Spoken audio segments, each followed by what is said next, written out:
Sensual pleasures are painful. Talk number 7.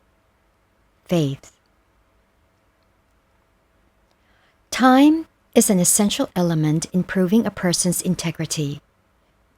Before we put our faith on someone, we must be certain that the person we want to trust is truthful and honest, in order to avoid disappointments later on should that person turns out to be deceitful and dishonest. Like the old proverb that says, "Distance tests a horse, time tests a man." People can often be deceitful and untrustworthy, so we tend to get ourselves into trouble by believing in anything too readily. It is therefore essential to remind ourselves to listen with an open mind and do not rush to judgment until a careful study is made. The same is true with the veracity of the Buddha's teachings, which have so far remained intact for over 2,500 years. Although there are many people, both in the past and present, who try to disprove his words. But Dhamma is a universal truth. It could therefore withstand the test of time. Those who followed and practiced Dhamma until attaining enlightenment, becoming noble disciples, have never disputed that the Buddha's teaching is untrue. Therefore, the one thing on earth which we can put our complete trust on is a triple gem, namely, the Buddha, the Dhamma, his teaching, and the Sangha, his noble disciples.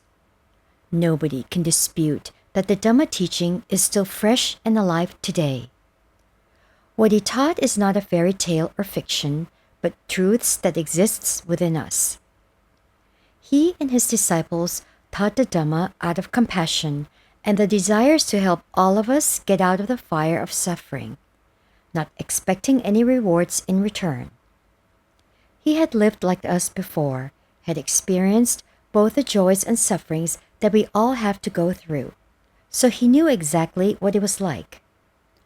After his enlightenment, he subsequently spent the rest of his life, 45 years in all, teaching and propagating the Dhamma in order to shed lights on our deluded mind. When we take up the Dhamma practice, we will find that his profound teaching pierces right into our hearts and minds, like a ray of light penetrating the dark cloud of delusion, covering our minds and opening up the eye of wisdom hidden inside all of us, thereby allowing us to see things clearly as they are. As normal people, we can only see physical objects around us, whereas the Buddha could see things beyond the range of our normal perception. He could see heaven and hell, all the different realms of existences, rebirths and nibbana.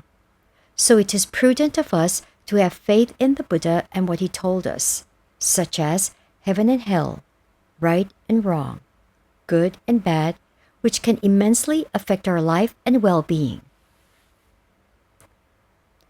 If we want to deny the existence of heaven and hell, we must also deny the existence of the kilesas, namely, greed, hatred, and delusion that reside in our hearts.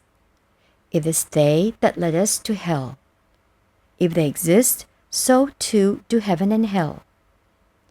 Hell is created by our bad conducts, driven by our greed, hatred, and delusion. The opposite is true with heaven. If we let the kilesas dominate us, then our conducts will be bad. We will not be able to maintain sila, good conducts, such as abstaining from killing, stealing, committing adultery, lying, and drinking alcoholic drinks. If we're not deluded, why then do we spend lots of money on alcoholic drinks and getting ourselves drunk and out of control? It's a fact that people who drink can misbehave more easily than those who do not drink. People who drink think that drinking can ease their pain, relieve their sorrow, and overcome their weariness. But they don't realize that once alcohol takes control of their mind and body, they will be led directly to hell. The Buddha did not create or invent anything. What he did was to attain enlightenment and acquired the eye of Dhamma that enabled him to see clearly the relationship between causes and effects. These causes are our actions of body, speech, and mind, which will affect our body, our mind, and our future lives. When we do bad deeds, our mind will be afflicted with stress, and our body will be adversely affected, get sick, and die. When we do good deeds, our mind will be happy and our body well, because nobody will harm us. When we die, we will be reborn again either as celestial beings, human beings, or animals, depending on the karma we have accumulated, regardless of whether the Buddha became enlightened and taught about these causes and effects or not, because they are an indisputable truth. Just like the fact that the world is round, we cannot dispute this fact. But in the past, no one knew this and thought the world to be flat. When people went out to sea, they were afraid that they would fall off its edge. Such was the belief that contradicted the truth that was later proven to be false. Similarly, heaven and hell, good and bad karma, and rebirth are the truth. Whether anyone tells us about it or not, it's still there and nobody can abolish it.